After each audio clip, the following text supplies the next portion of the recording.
Muchos Toledos enteros y verdaderos hay en este Toledo pétreo, al que el río Tajo protege por 3 de sus costados en codicioso abrazo.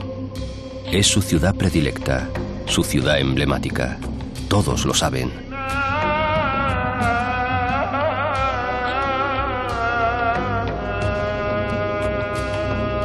Uno de esos Toledos es ciertamente el que miró con apasionado ahínco el pintor cretense que aquí vivió durante más de 30 años, con más amarguras que felicidad, por cierto.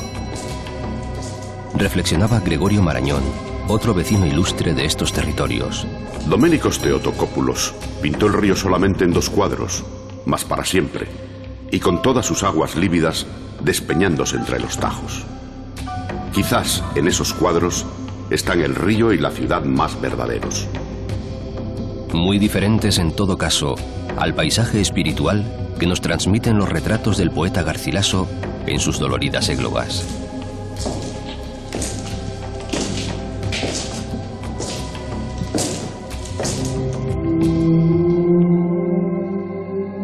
Aquel gran poeta guerrero, el que más tarde sería llamado Capitán del Tajo, herido entonces por la muerte de su amada Isabel, la portuguesa, sin duda hubo de fijarse más en la ciudad espectral y sombría, en la ciudad siempre mística, enraizada en su densa soledad, fuera del tiempo. Por eso la llamó inmortal.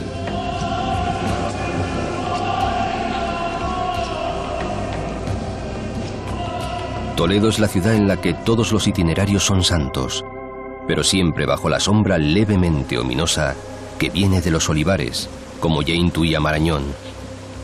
Para un río solo hay una ruta transitable, la de su destino. Claro que el ilustrado médico descubre, en su pasión toledana, muchas otras posibles, por ser este río el eje de España. En Toledo, cada ruta es no una lección de historia, sino una resurrección de nosotros mismos.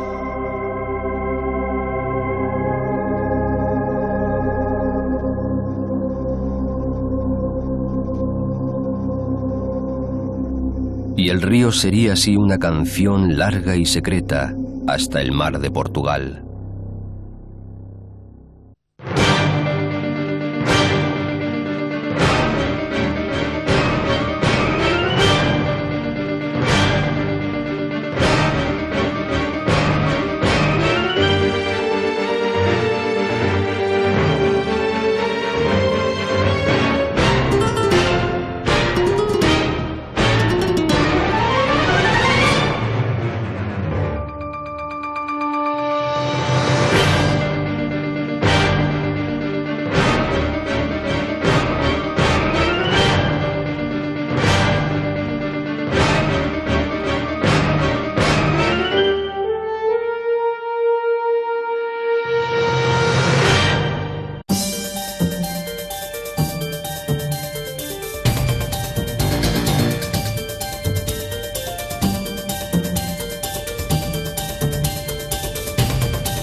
¿Qué encontrarán después tus manos llenas de Toledo hacia ti precipitado? Se preguntaba hace medio siglo otro poeta, José García Nieto, herido también por estos paisajes rotundos.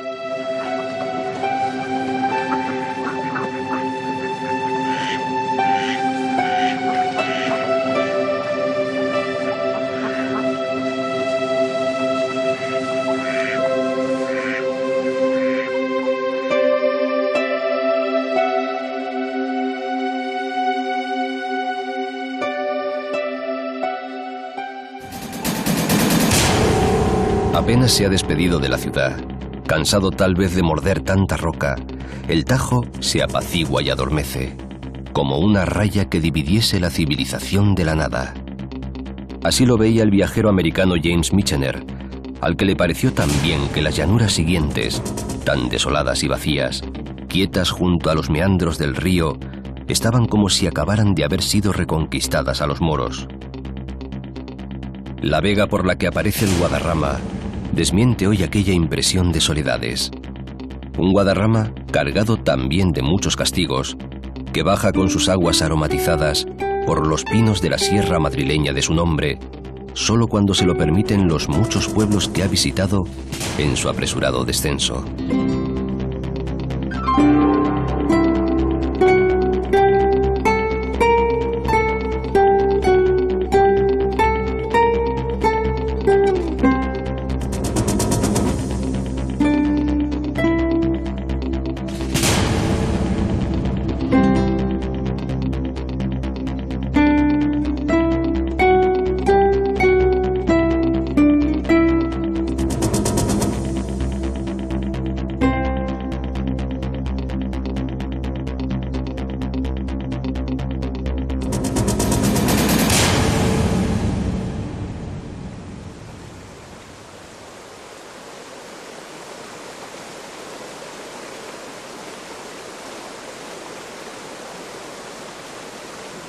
Por otra parte, visto con atención, el paisaje es aquí muy intenso.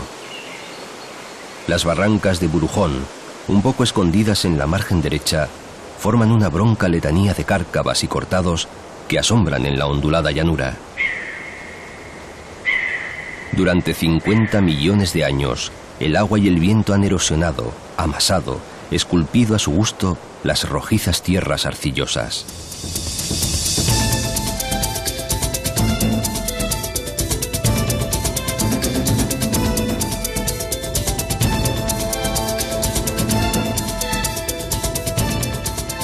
Tierras sedientas que se inclinan y se despeñan sobre el cauce del río represado, que caen en el gran remanso azul de Castrejón, el primer embalse de la nueva etapa. Saltan y parpadean sobre las aguas, según a qué horas, insólitos colores y hasta siluetas atrevidas y raras formas que nacen del poderoso farallón y de los ásperos barrancos. Buen hogar para tantas aves conocidas que encuentran mucha comida en el entorno. Si acaso, el Tajo hubiera podido caer en viejas arrogancias o pretensiones desmedidas, entregarse de nuevo a saltos de vértigo, a bramidos y rápidos temibles, pero la mano del hombre lo obliga otra vez a atascar su freno, a domesticarse y tornarse civil y utilitario. El ancho valle se adormece lleno de aguas plácidas junto a la llamada meseta cristalina, que se adorna con graciosos cerros. La conocida voracidad del hombre no ha arruinado del todo los primitivos bosques de coscoja y de encina, ni ha hecho especialmente difícil la vida a la cigüeña.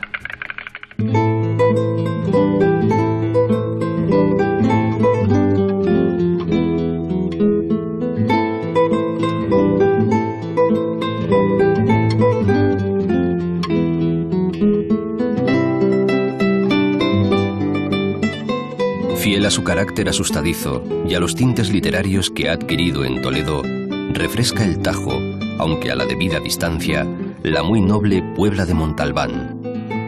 Por haber sido propiedad de los caballeros templarios, monjes y guerreros, le quedan a la Puebla muchos tesoros antiguos, algunos arremolinados en su preciosa Plaza Mayor.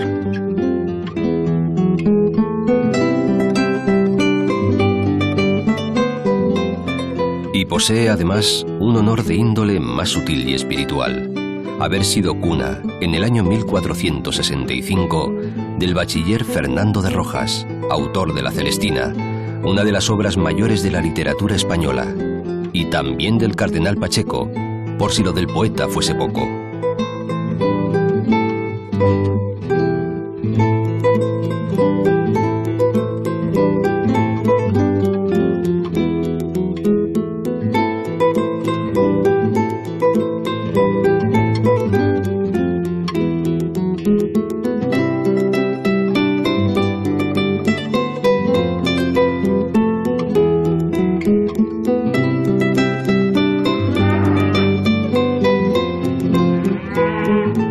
con temor tal vez a hundirse en los montes de Toledo, territorio granítico y bravo, muy rico en pobladuras gratas y en parajes admirables, el río se entretiene en sus meandros, regando huertos, llenando embalses.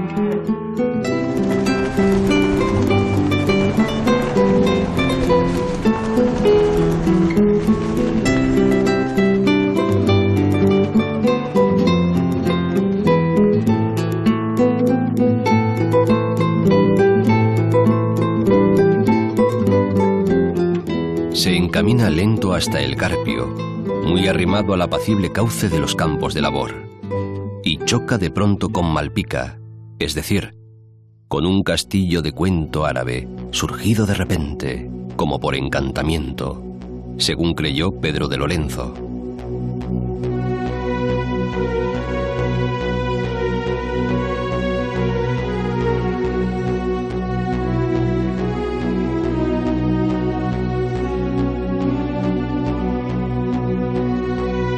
Fue toda esta zona fronteriza de defensa ante el Islam y estuvo erizada de castillos, muchas veces sobre el curso de los ríos.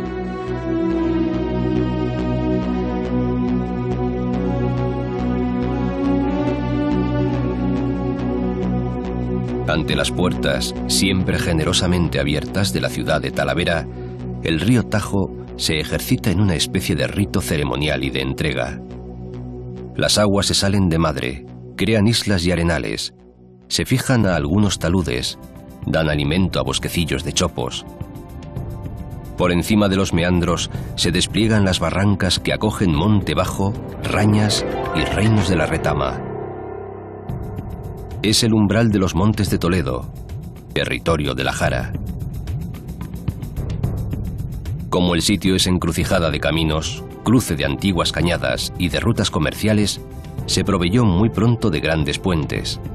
Uno de ellos, el de Santa Catalina, que llaman viejo, suele hacerse pasar por romano, aunque su cuerpo actual es del siglo XV.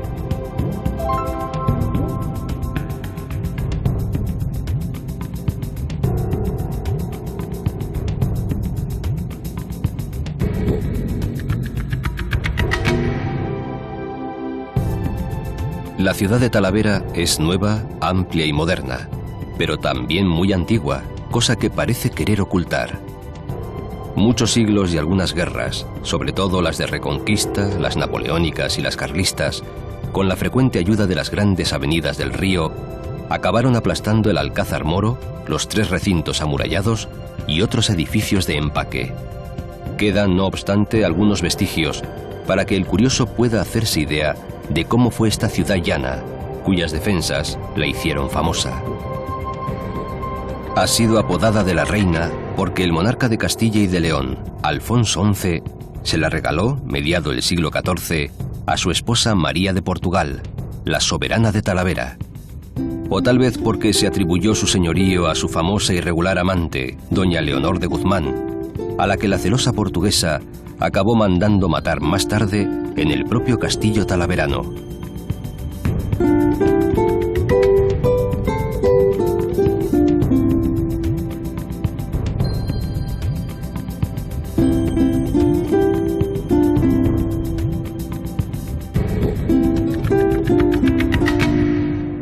Claro que la ciudad también ha sido conocida como de los arzobispos, por el mucho trajín de estos que aquí hubo, especialmente de los de la Silla de Toledo. Talavera ha sido relativamente rica e industriosa y ha sabido siempre adaptarse a los cambios de los tiempos. Centro de manipulación de la lana de las ovejas merinas, luego de la seda, con lo que se llenaron de morera sus alrededores y se levantó una real fábrica para tejer damascos y otras telas lujosas. Más tarde aposento de alfares, que se nutrían de las arcillas y tierras ferruginosas de los alrededores, que cocían con carbón de los montes de Toledo. Sus cerámicas azul cobalto, cuya presencia estuvo eclipsada durante 200 años, siguen siendo tan apreciadas hoy como en el siglo XVI, en pleno Renacimiento.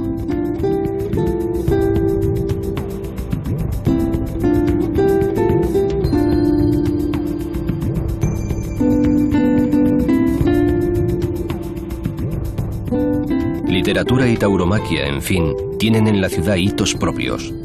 En la primera, porque anduvieron aquí en diversos menesteres dos arciprestes casi legendarios, el de Hita, autor del libro del buen amor, y el llamado precisamente de Talavera, Alfonso Martínez, que escribió El Corbacho. Pero además, de Talavera fue al parecer alcalde mayor, aunque por poco tiempo, el bachiller don Fernando de Rojas, el urdidor genial de la tragicomedia de Calixto y Melibea, natural de la Puebla de Montalbán, que ya visitó el río.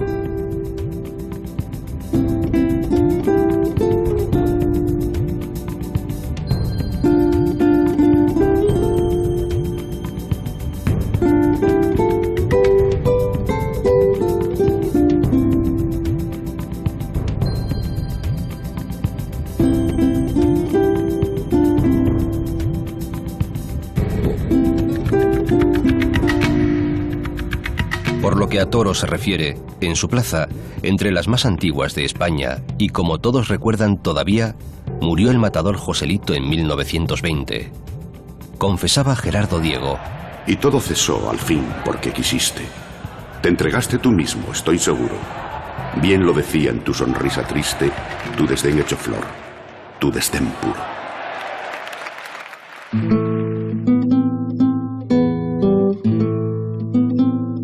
Las aguas que conocieron todos estos sucesos han pasado bajo el puente de hierro hace mucho tiempo. Ya no están aquí. Mas el río sí está. Siempre está.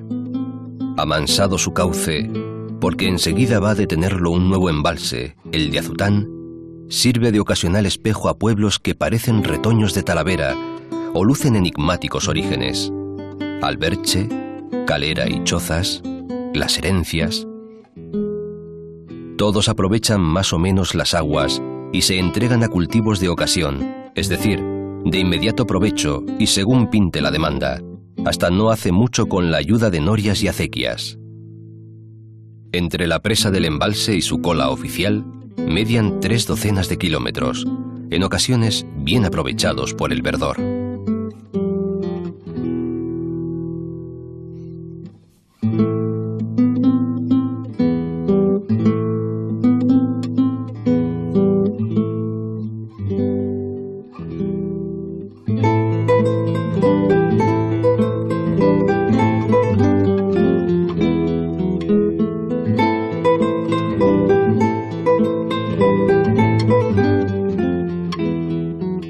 Modesto, llamado Gébalo, se desenvuelve entre las rañas, camino del embalse de Azután, junto a las rampas de Paniagua. La vegetación es refugio de jabalíes, corzos y venados. En algunos lugares, esa vegetación de carácter mediterráneo se torna doméstica y productiva, es decir, aparecen rodales de pinos, castaños y olivos. En la otra margen del río, donde dicen Jara Baja, no mejoran el carácter y el provecho de las tierras. Son también broncas, abrasadas, pedregosas, agrestes de espinas, mordidas de soledad.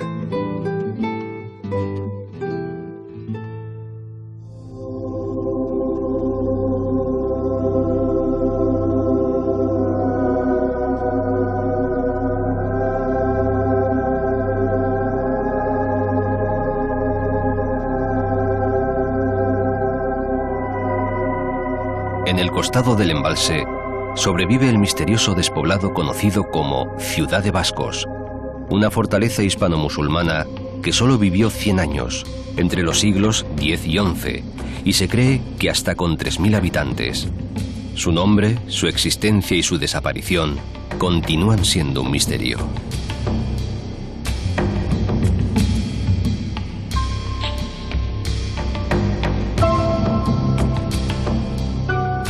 Pero el río sigue por el sur, apartado y tranquilo, bajo uno de los puentes más ilustres que posee.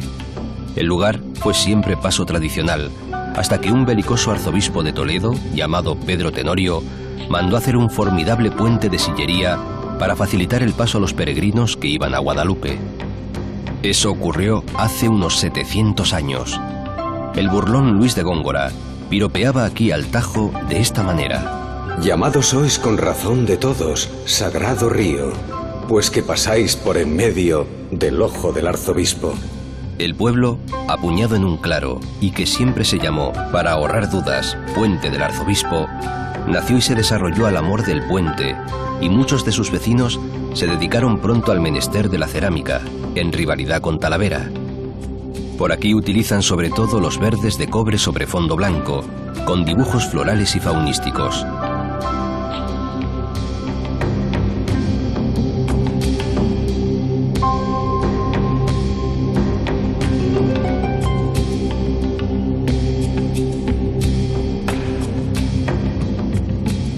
Es la elegante Puebla de Oropesa un largo mirador sobre el vasto campo Arañuelo, al borde de Extremadura, a la que el río renuncia a aproximarse, aunque apenas dista una docena de kilómetros al norte.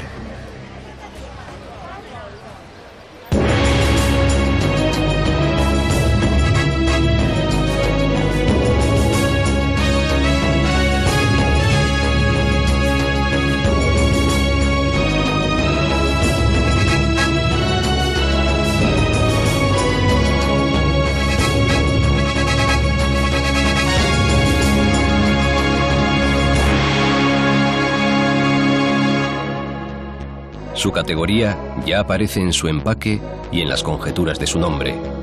Cuentan que si hubo en los alrededores una explotación de oro, que si con oro se pagó a los mahometanos el rescate de una bella cristiana, que si el mismo Hércules en persona fundó el caserío en lo alto de una colina pizarrosa.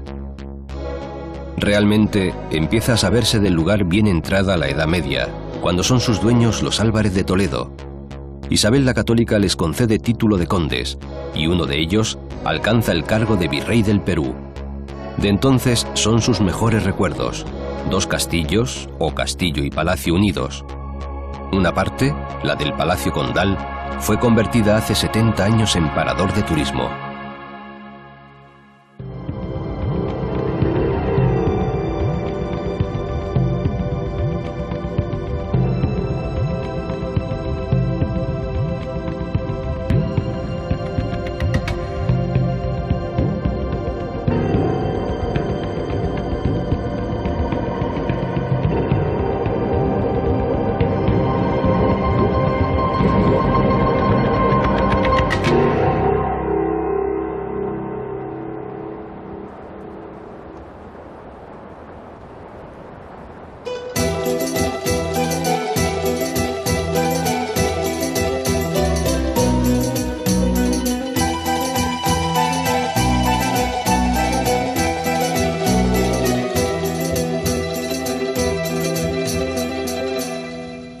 El embalse de Valdecañas marca la frontera entre Toledo y la Alta Extremadura, provincia de Cáceres, tierra de conquistadores. Definía Luis Chamizo: porque semos asinas, semos pardos del color de la tierra, los nietos de los machos que otros días triunfaron en América. Al norte, el campo Arañuelo, donde guerrearon órdenes militares y luego señores de tierra. Por el sur, las comarcas de los Ibores y Villuercas, que son serranías montaraces, escasas de gente y bien pobladas de animales y maravillas naturales. El Gordo es una humilde y hasta hace poco desdeñada Puebla, orgullosa de dar amparo a tantas cigüeñas blancas como personas, si no a más. Se han convertido en atractivo turístico, aunque sus nidos, que pueden alcanzar los 1000 kilos de peso, a veces hunden los tejados bajo los que se refugian sus generosos protectores.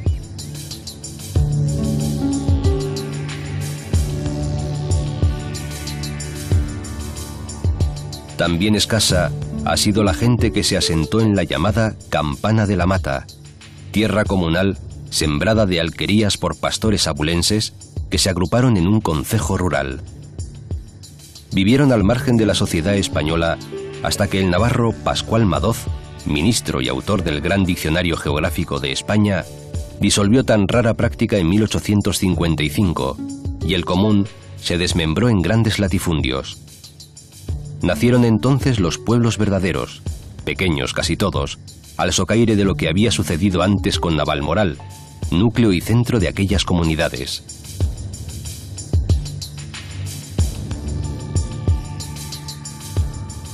Los demás pueblos han ido viviendo propias vidas.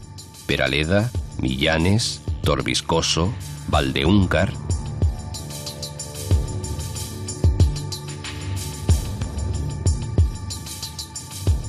Y en fin, Boonalde y Bor, donde se recuperaron algunos restos romanos, la espléndida columnata, antes de que el pantano cubriese la tumba milenaria de Augustóbriga, o sea, de Talavera la Vieja. A su lado agoniza en el mismo embalse de Valdecañas el río Ibor, que viene por el sur, desde Guadalupe, caminando también entre impresionantes gargantas.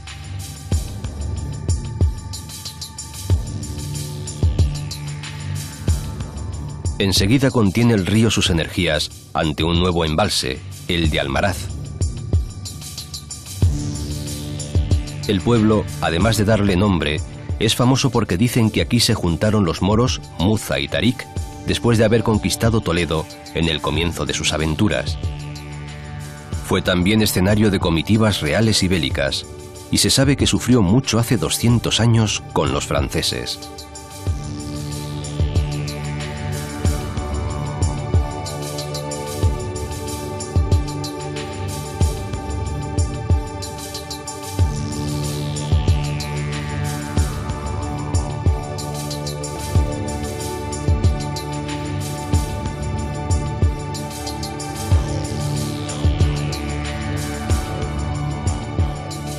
Los territorios que el Tajo visita a continuación parecen haber estado siempre vacíos de humanos.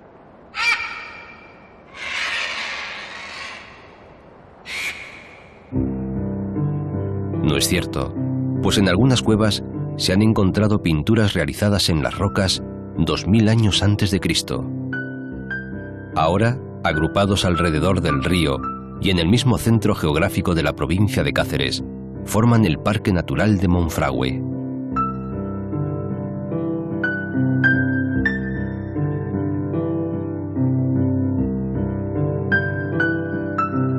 En Monfragüe, el espacio peninsular quizá más rico en flora y fauna mediterráneas, junto a extensas laderas cubiertas por bosque y monte impenetrable, se yerguen roquedos, pastizales arbolados, dehesas y zonas húmedas de arroyos, charcas y embalses.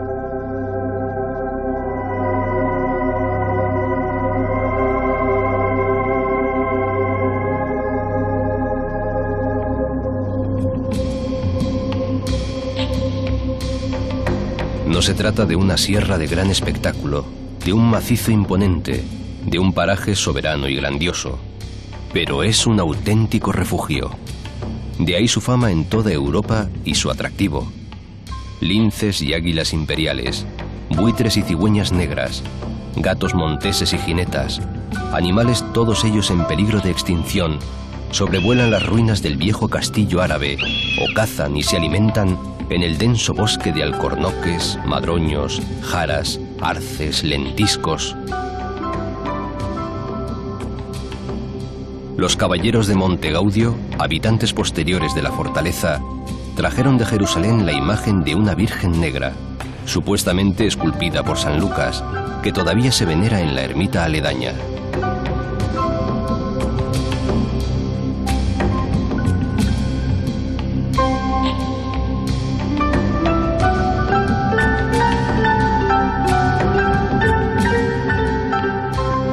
Hace 40 años, la construcción de los embalses de Torrejón y de Alcántara cambiaron mucho el paisaje, y la plantación de eucaliptos estuvo a punto de arruinarlo.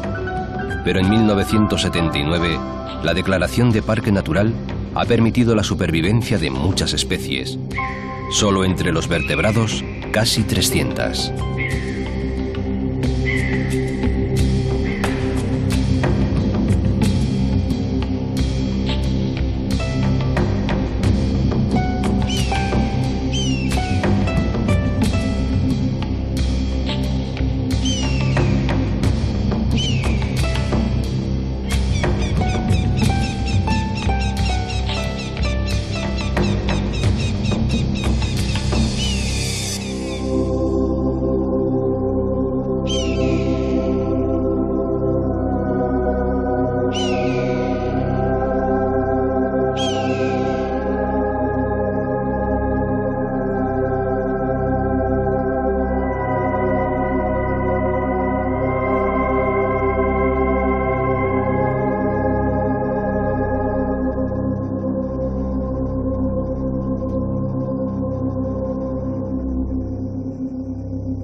30 o 40 kilómetros al norte, desgrana sus apacibles días un racimo de pueblos suaves, acogedores y de clima perfecto.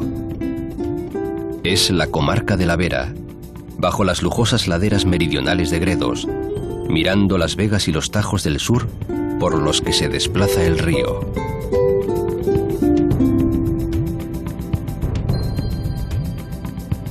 Primero, Jaraiz, dinámica capital comercial de la comarca.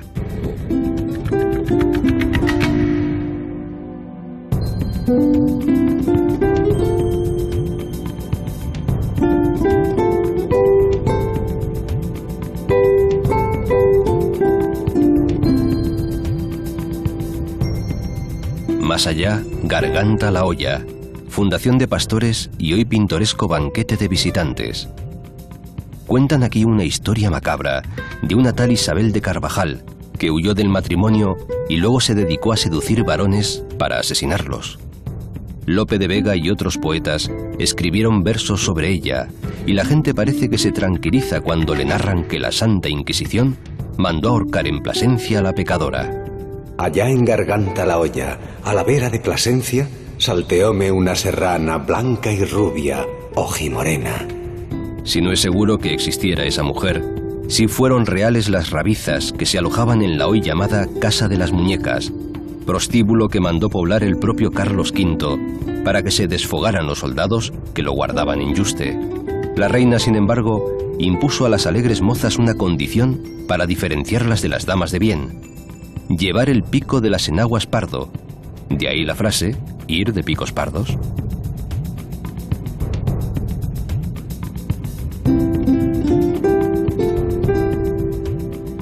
Yuste, el monasterio, queda a un tiro de piedra, en un paraje de verdad manso, solitario y apacible, término municipal de Cuacos, donde pasó la infancia el bastardo Juan de Austria, el intrépido Jeromín.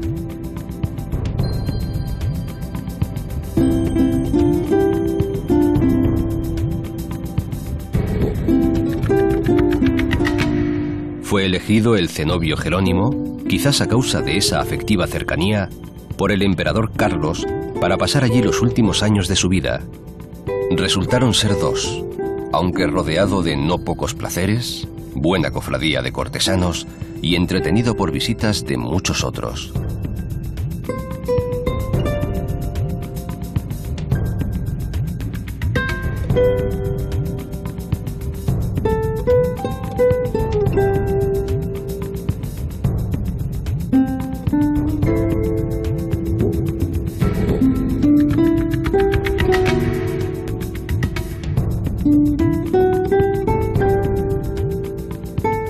Cuacos, con sus placitas, callejuelas secretas y fuentes, es una de las aldeas más cautivadoras de la Vera.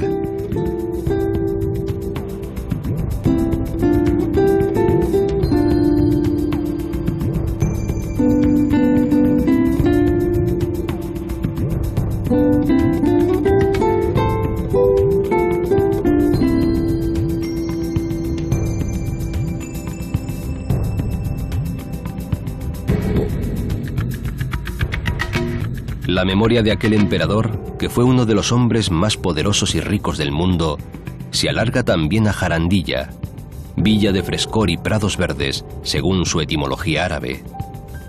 En su castillo-palacio, hoy parador de turismo y antes casa de los condes de Oropesa, se albergó Carlos I de España y V de Alemania, mientras acababan de acondicionar a su gusto la placentera residencia monástica de Yuste.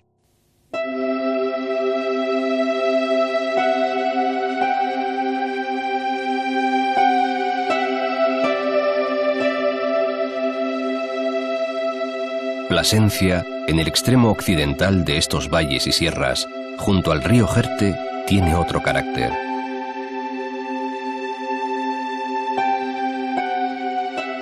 Sus poderosas murallas contaban con 78 torres defensivas, de las que se conservan 22, además de un alcázar derruido en 1941. Su carácter y espíritu militar llevó a los caballeros placentinos a ser partícipes en grandes batallas y hechos militares: Alarcos, las Navas de Tolosa, la Reconquista de Sevilla.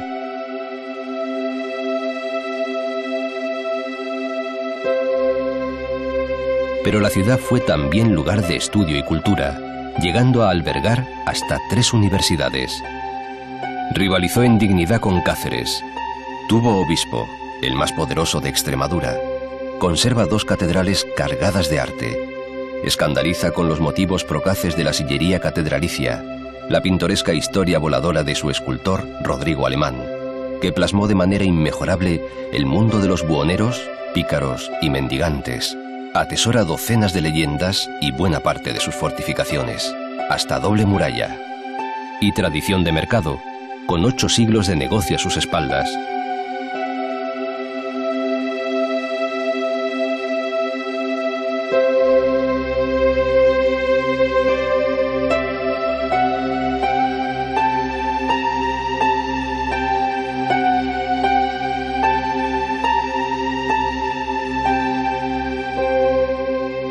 Un envidiable empaque corporal y legendario de ciudad sólida, bella y religiosa, entre las primeras de las muchas que hay en Extremadura.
Más lejos, a medio camino entre Plasencia y la raya de Portugal, reposa otra ciudad episcopal y levítica.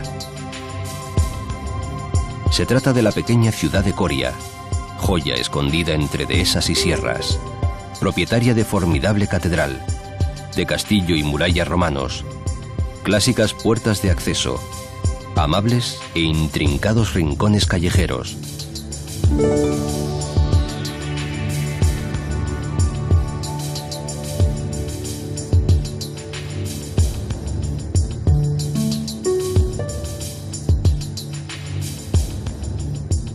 Una espléndida plaza mayor y un puente sin río. El Alagón sufrió rara deriva hace 3 siglos. Es una de las muchas cunas peninsulares del mítico guerrero Viriato.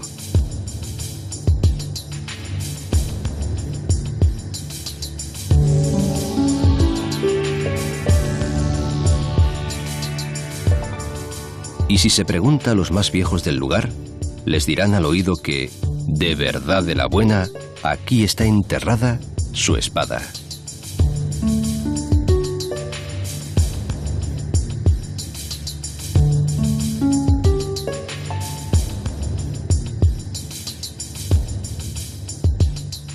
Pero injusto sería, rondando por las vecindades del Tajo, desdeñar a la población señera, eje y alma de todas estas ciudades memorables.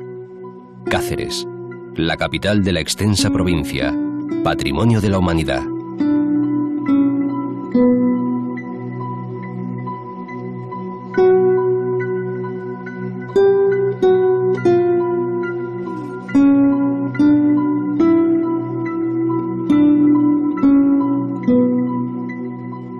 Queda apenas a 2 docenas de kilómetros del río, a mediodía, aupada sobre un barranco, desbordante de palacios, iglesias, murallas romanas, torres moras, plazas insólitas.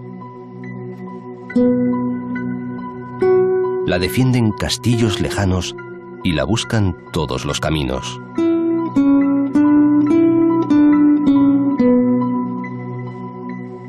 Población de desarrollo romano, en plena vía comercial de la Plata, visigoda y árabe a continuación, es cristiana por excelencia, pues se reconstruyó de arriba a abajo después de expulsar a los invasores islámicos en el año 1229. Aquí se aposentaron linajes de Castilla, de León, de Galicia, de Asturias y aun de Francia y Alemania. Asociados como fratres de Cáceres, origen de la Orden de Santiago, por cierto, se apiñaron en casas fuertes y se dotaron de grandes iglesias. Los Obando, los Becerra, los Golfines, los Carvajal, los Mogollón, los Pereros, los Aldana, los Solís. Desde castillos y casonas campesinas dirigían sus dehesas de ganado mientras seguían guerreando contra el moro. Hasta que llegó la reina Isabel a apaciguar temperamentos frecuentemente hostiles y a desmochar torres demasiado altas, la ciudad fue brillante escenario de las vidas de aquellos nobles levantiscos y audaces.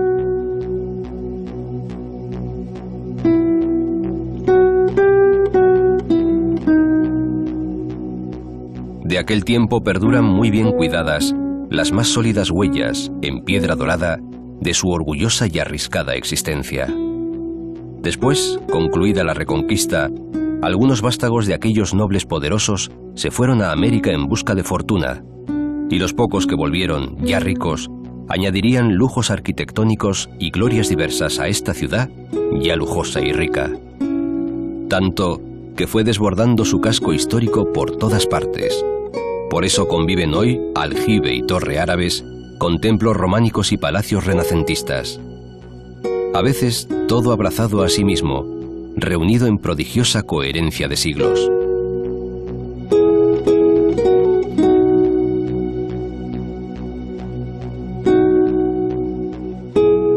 Como en toda Extremadura, serían las rachas de pobreza que empezaron ya hacia el año 1600 y continuaron en los siglos siguientes, las que más ayudarían a que se mantuvieran en pie tantos tesoros, a que se conservara tanto el esplendor antiguo.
Cáceres es hoy en realidad dos ciudades, muy distintas la una de la otra.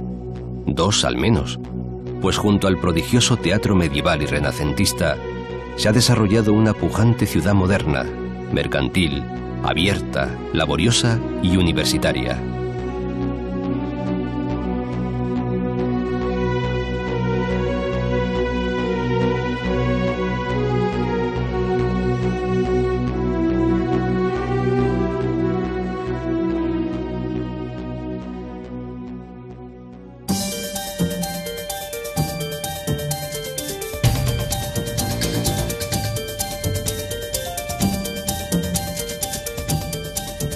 El río que nos lleva ahora por el corazón de Extremadura sigue su paso invencible. Casi en línea recta de sur a norte desde Cáceres, se abre el segundo embalse de Alcántara. Y entre los pueblos que abrevan en estas aguas, luce con especial donosura Garrobillas, su plaza porticada, irregular y perfecta como un claustro misterioso, y la gran iglesia. Algunos tesoros de tan hermoso pueblo solitario quedaron sumergidos bajo las aguas, como parte del famoso y enorme puente romano de Alconétar, luego rescatado aguas arriba de su emplazamiento, y casi todo el castillo romano, árabe y templario de Rochafrida. La tremenda inundación del Tajo, obligado por los hombres, causó esas penalidades.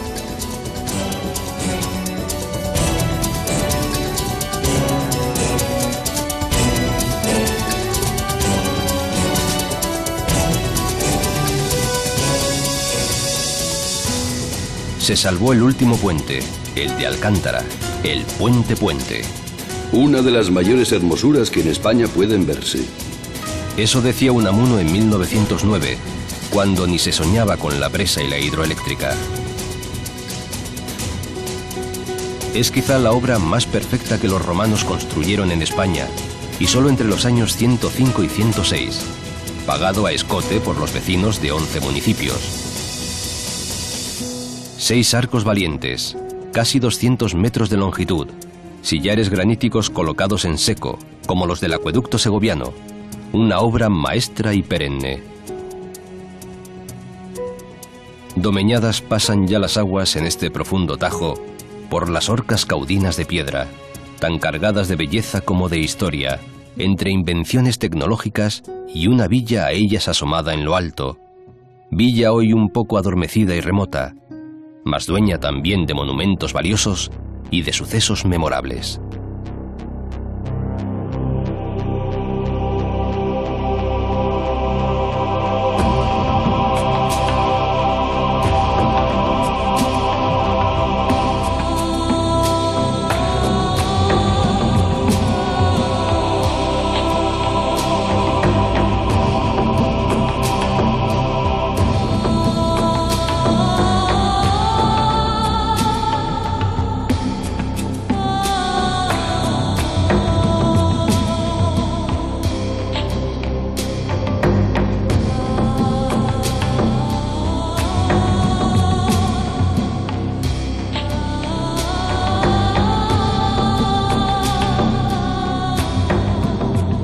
Y todavía el río mantiene su larga canción controlada y sin fin, de tan distintos versos y tan variados compases, ahora marcando frontera entre España y Portugal, durante todavía medio centenar de kilómetros, hasta el embalse rayano de Cedillo. Por la vacía Sierra de Santiago, camina más solitario que nunca, abrumado quizás por el peso de tantas historias, de tantas leyendas vividas. Claro que eso viene a ser un buen río, el eje, el espinazo de la historia y de las leyendas de los hombres.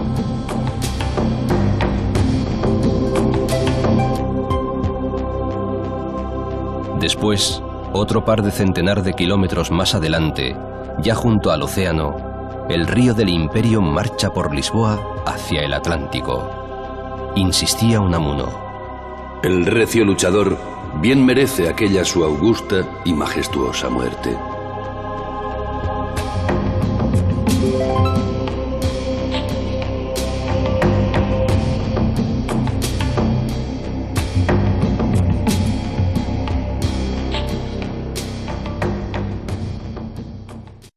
Yo voy soñando caminos de la tarde,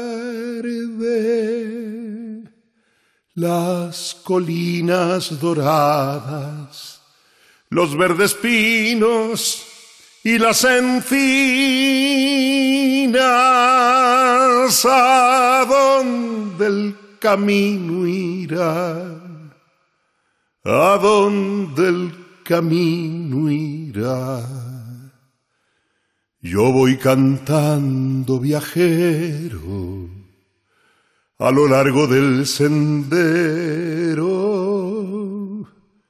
la tarde cayendo está, la tarde cayendo está.